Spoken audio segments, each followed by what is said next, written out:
So this African American lady left her well-paid job in the US and relocated to Ghana after visiting Ghana for a wedding. And I tell people I moved to Ghana, sometimes I'm met with very weird faces like, girl, why would you want to move there? And it still shocks me because there's so much to the world that is just very enjoyable. I moved to Ghana in 2025 after coming for a friend's wedding and decided, yeah, this is home. So now I'm building and enjoying my life, and I'm teaching others how to get remote jobs so they can do the same thing for themselves. The best things that I really enjoy about Ghana is I can live in the best of both worlds. Like, where in the States can you tell your Uber driver, hey, can you pull over real quick so I can get some fresh coconut? Yeah, that's not happening. And then right after, you pull up to your matcha spot. That's all the vibes and all the aesthetics. When I first saw this story, I'd be like, if I was in her position, would I do the same thing? And my answer is big no. Not big no. But I don't know the reason why she did that. Well, we are here to discover that. Let's jump right into the video and see for ourselves. But before we watch, I would love to appreciate my returning subscribers. Thank you so much for always clicking in. And if you're new here, my name is Delphina. I'm super excited to have you here. Please don't make it your last by subscribing to the channel, like this video and share the video. Also do all to press the notification bell to get notified whenever I drop another video. Let's get right into it, and please at the end of it, kindly drop your thoughts in the comment section. Let's watch. When I tell people I moved to Ghana, sometimes I'm met with very weird faces like, girl, why would you want to move there? And it still shocks me because there's so much to the world that is just very enjoyable. One of the best things that I really enjoy about Ghana is I can live in the best of both worlds. Like, where in the States can you tell your Uber driver, hey, can you pull over real quick so I can get some fresh coconut? Yeah, that's not happening. And then right after, you pull up to your matcha spot. That's all the vibes and all the aesthetics. Oh, and if you're new here, I'm Jam. I moved to Ghana in 2025 after coming for a friend's wedding and decided, yeah, this is home. So now I'm building and enjoying my life, and I'm teaching others how to get remote jobs so they can do the same thing for themselves. But y'all, can y'all believe that I'm a whole mom living here in Ghana for months and I still don't have a boo-boo? Yeah, we're gonna change that today. I'm picking up some finds. I found a few fabrics that I was just really feeling and vibing with, and we picking up some cute things today. Y'all, I truly love traditional print because there's just so many different patterns and it just always looks so good, and they're gonna hit every time. Y'all, I look so good in this stuff. Like, do you hear me? Do you feel me? Back to the culture. Part of the reason why I share my experiences online is because there is so much of the world that we really have no clue about, and I really want us as a diaspora to just be more connected and understand that there are truly lived experiences that are enjoyable and still as worthy outside of the States. So I say all that to say that, man, this is always becoming a love letter to Ghana. Like, what is happening, y'all? Anywho, I'm very intentional about how I'm going into this new year, and I hope you guys are the same as well. As always, I'm sending love to whoever needs it. If you're still out here thinking that all of Africa is just bush, please get over yourself. Please name a place in the States where you can buy clothes, furniture, major appliances, and groceries all in one place. I'm waiting. The longer I'm out here, the more I realize we were truly lied to, and I hate that for us. Started off as a simple grocery run, turned into something way more. Like, I didn't know that we needed furniture for the house, but come on, let's go get some. The ingredients were super fresh, and they had access to items that we couldn't readily get back home. Y'all, they're just casually selling truffle in the grocery store. Like, what is this? I'm not even gonna hold you. I didn't even know what truffle looked like before today, but I love the taste of it. Yes, added to the bag. And not only that, they were catering to the demographic, because why were we listening to Afro beats in the grocery store? I definitely love that for us. At this point, y'all, I love sharing my experiences with you guys. And it's not about inciting any type of debates or wars about which place is better than the other, but it's more so about the experience and the fact that you can live a quality life outside of the United States. There's so much culture in this world. We have to experience it. I'm an advocate for seeing the world, seeing culture. So at the end of the day, if this needs to be exposed to someone, I'm going to share it. Anyways, y'all, this is starting to sound like a Malcolm ad, and let me tell you, they ain't paying me, but they can though if they want to. So here's your reminder to get out there and experience something new. You never know what you'll run into. Y'all, why was I getting therapy in the club? I really need to stop. But y'all, listen, one of the greatest things that I truly love about Ghana is the energy. Like, everyone here that I've come in contact with genuinely just wants to connect, and it's really organic. And if you're new here, I'm Jam. I quit my job back in the States, came to Ghana for a friend's wedding, and just decided to make this place home and never went back. So I'm building my life here. I've been locked in working all December, but I managed to sneak out and attend one of these Tribe Meets events. It's a super dope organization by my Ghanaian DMV girly, Abby. Shout out to her, because this event was totally that. Everything was super intentional, and just the process of meeting new people, complete strangers, was absolutely comfortable, and I appreciate her for that. I had even felt compelled to interview this lady on the spot that I had a really good interaction with, and it was so cool. So Miss Iman, can you tell me a little bit about what you do? So I am a trauma therapist, and my gift that God has given me is to help people heal. And so what I do is get to the root issue of whatever it is that's going on with a person. I'm a trauma therapist. I specialize in the treatment of brain spotting, which is a brain-body-based therapy. So results are sounding amazing. So it's really helping people connect with that core issue that gets them kind of distracted, it disrupts their nervous system, and then they do these patterns and behaviors throughout their life, and it's repeating. So we get to the root issue of whatever is going on. Y'all, that therapy exercise actually worked. You should definitely look into it. But seriously, y'all, get out, meet people, and have an amazing new year. Sending love to whoever needs it. Love you guys. Mwah. Your girl finally took her very first trotro. Yeah, your girl is now a local. And if that doesn't qualify you to be a local, I don't know what does. But if you're new here, I'm Jam. I recently moved to Ghana earlier this year after coming from a friend's wedding and decided, yeah, this is home. I'm not going back. Y'all, these past few weeks have been nothing but running errands, taking care of business, and working. It was kind of ghetto, but we're here. When you flirted a little too hard and now you're adulting for real. Ew, what is this? Y'all, I'm just a 35-year-old teenager for real. So I've been on the move, y'all. Lately, it's just been me and my daughter. We've been having a lot of mommy-daughter time, and we've just been living it up, and I've been taking care of business. We've been eating good, having dinner dates, and honestly, just getting really, really comfortable and settled in because we actually do live here now. I found a shop that could braid my thoughts, and now the ushbush is gone, and we're saying hello to December, y'all. We did a little shopping, y'all, and I even found a really dope thrift store out here. It's called Foos Plug. Shout out to her. And y'all know I love food from all over the world, so I found this really dope spot that had really good butter chicken. It was so good. Everybody who plans to be here for December, let me know what y'all have planned. Like, I want to go scope the scene. This is my first December here, so I'm actually really excited because listen, all work and no play is not good life balance. We're not doing that. Let me know in the comments what your favorite spots are when you come to Ghana. I definitely want to check them out. Somebody please tell me how the girlies in Ghana are getting these booty length braids and they're not sweating bullets. I got so many compliments on this previous style, but one thing I could tell you, my neck was sweating. Okay, they had to go. They were too long for me. I couldn't take it. And one thing it confirmed is that I'm definitely a ginger girly. Yep, she's me. And one thing for certain I'm gonna do in Ghana is get my hair done, okay? Oh, and if you're new here, I'm Jam. I recently moved to Ghana after coming for a friend's wedding and decided to stay because, listen, Ghana is that beautiful and I love it here. Now back to this hair. I was trying to switch it up this time. I was feeling a new color, a new cut, a new hairdo, you know, if you know, you know. So I decided to go with a nice gingery color. And one thing about Ghana, the efficiency, it is unmatched. I'm telling you, the ladies were in and out of my hair. They took my hair out and just like, look at this color. And one thing about me, I will travel for some good hairstyles, okay? Y'all, when y'all see me out, just know I'm a natural ginger now. But seriously though, the longer I stay here in Ghana, the more I just truly realize how grateful I am for the experience and just being able to enjoy myself and live life the way I should. Anyways though, I hope you're having an amazing start to your January. And as always, I am sending love to whoever needs it. Love you guys. So I came to Ghana for my friend's wedding and honestly, I do not want to leave. Like, you're going to have to pull me away from here. I had such a good time that I've fallen in love with the country. And listen, I got some business moves in while I was here. If you follow me, then you know that I started a business with my baby daddy and his son's mom. If you're new here, I know that sounds like a doozy, but trust me, it all works out. Spoiler alert, our business is shea butter based. So if you know me and anything related to business, then you know that when I came to Ghana, I had to visit the shea butter mecca. And for those that don't know, that's right here in Ghana. I got to see exactly how shea butter is processed, made, and everything. Business aside, it was an amazing thing to see, especially for our people. We've got some things in the works, but there's more on that to come. All in all, this trip has really made me reevaluate my perspective on life and just what I want for my life in general. I'm really a free spirit, but being in Ghana just made me feel like I was at home. I wasn't quite in alignment when I was back in the States, but somehow this feels more at peace with my soul. I swear, I don't have any more tricks up my sleeve. I promise, I promise. Sorry if the audio sounds a little crazy. I'm currently recording this on the beach. I just came back from Tamale, so I'm in my Muslim wear because I can't be offensive when I'm in that area. It's predominantly Muslim, and just look at that background.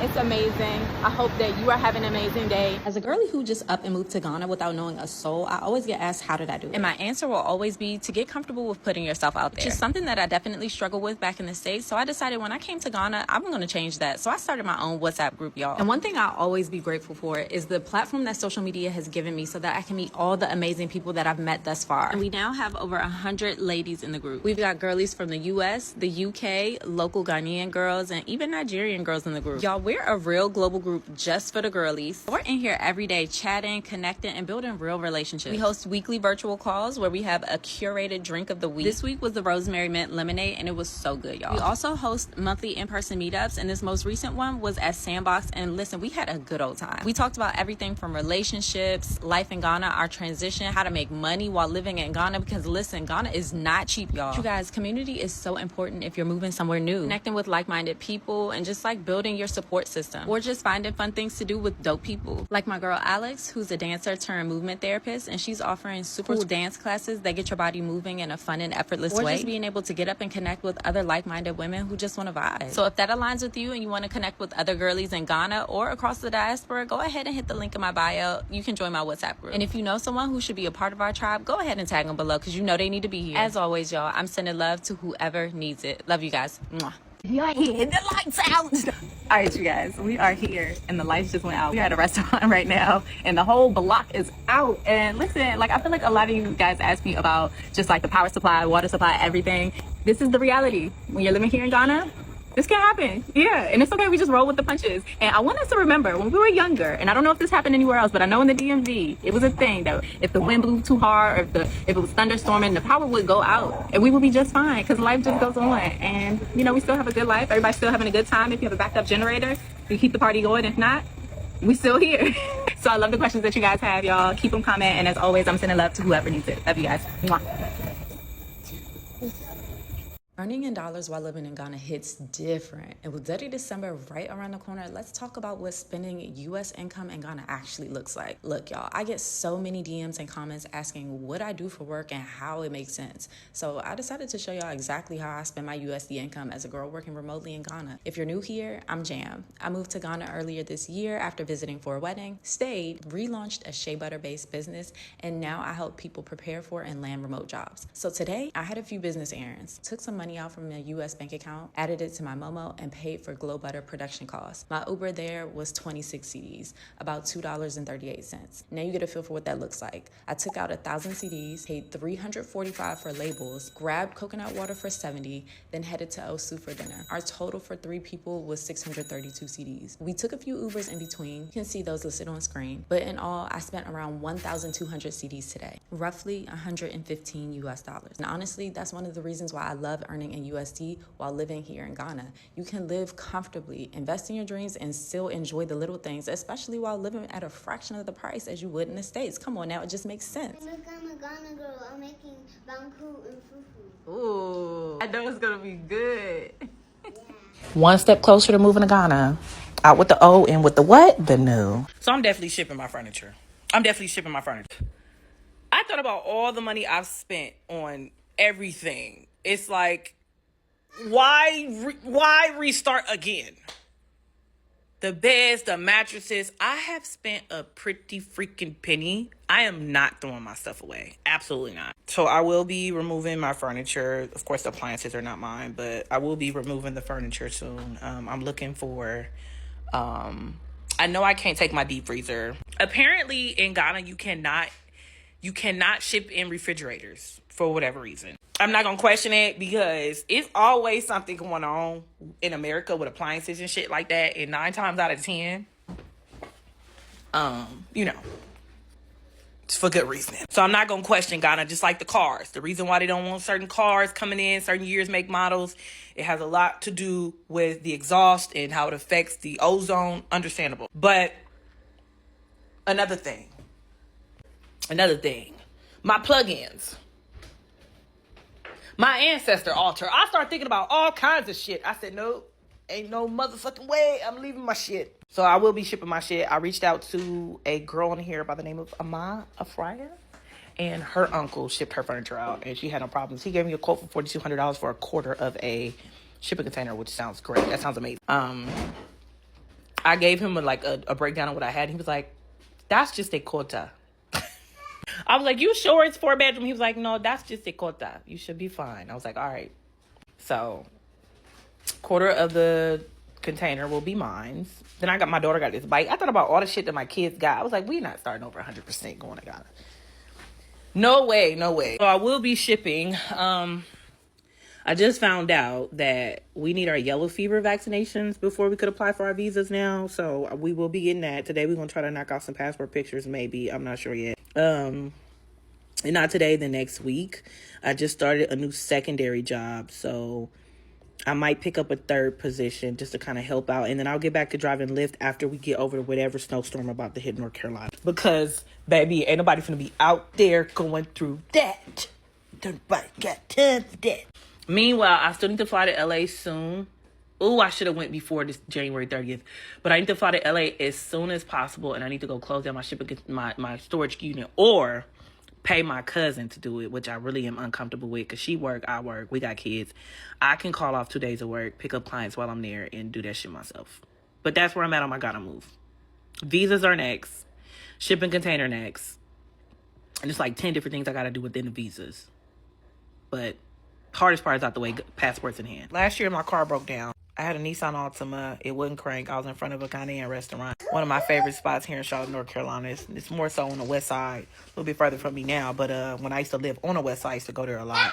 Picked up, dropped my daughter off, pick her up, all that shit. And it's real close to her school. So shout out to Mama G's in Charlotte, North Carolina. And at the time I was going through a lot. I had my newborn. It's this little very adventurous child right here with me.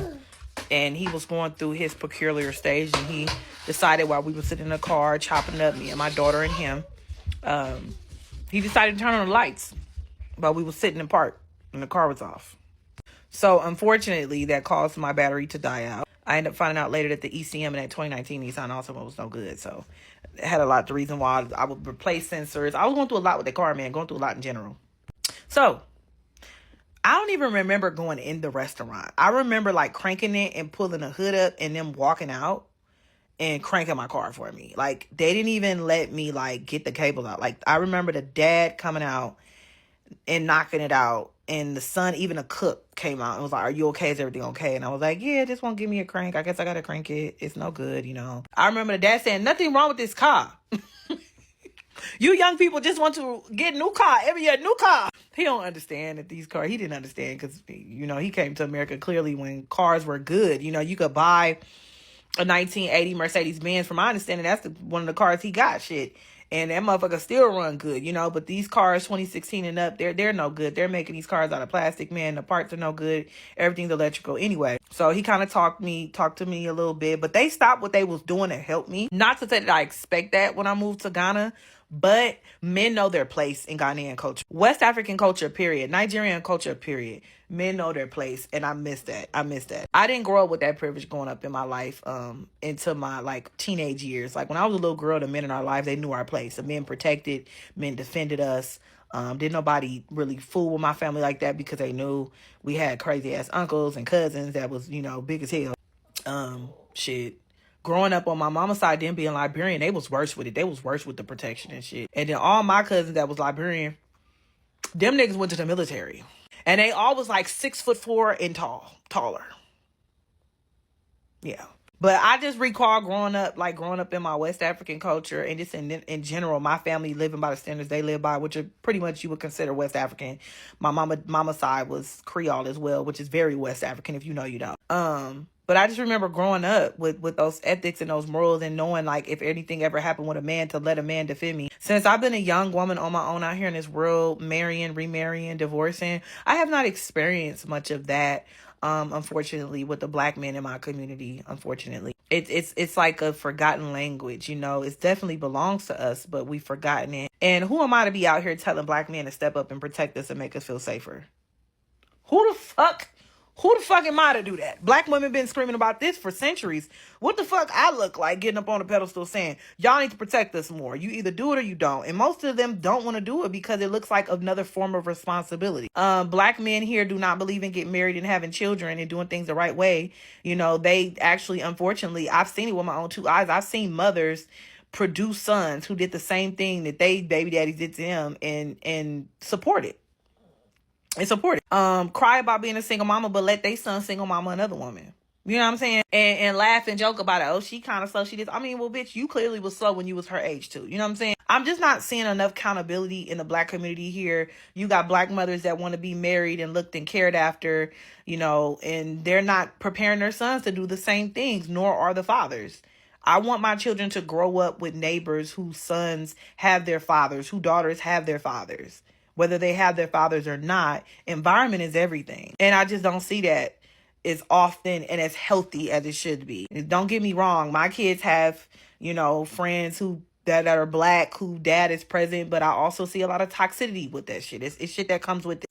Not to say that things are going to be way more better than Ghana, but they are gonna be way more better than Ghana. I'm just calling that shit for it is. I don't see nothing but progress with Ghanaian culture, and then most importantly, it's a cultural traditional. To be 40, 50 years old, to not be married and not have children is a disgrace in West African culture. It's not just Ghanaian culture. Ghana is the easiest pathway to citizenship and residency. So I'm going. The business opportunities are there. I'm going. The money is doing good. Sadie's is going up. I'm going. Absolutely. But that's like the main story I can tell you off the top of my head why I'm moving. Y'all be asking me why I'm moving to Ghana. Because the men are men. And I want to be surrounded by men who are masculine, who look after children. Even the men who are more feminine, more flamboyant. I see they still provide and do what they supposed to do for the women in their circle, from their nieces to their sisters to their aunties to. It don't matter. Your sexuality does not go before your traditions and your cultures. And that is what my children need to see. That's what I want my children to see. And that's what the fuck they gonna see growing up. And all this, you gonna find a good man when you get to Ghana. Who said I like Ghanaian man? I ain't never met a man from Ghanaian that was Ghanaian that I like other than one. It's one guy here in Charlotte, North Carolina. I think his name's Kofi. He's fine as a bitch. But I wouldn't touch Kofi because Kofi is young. Okay? I like Nigerian men. I have accepted I like Nigerian. I like Senegalese. Okay? Mali. Ghanaian men they okay? I like to be surrounded by men, period, because I always feel protected. But I ain't say nothing about coming to Ghana for no nigga.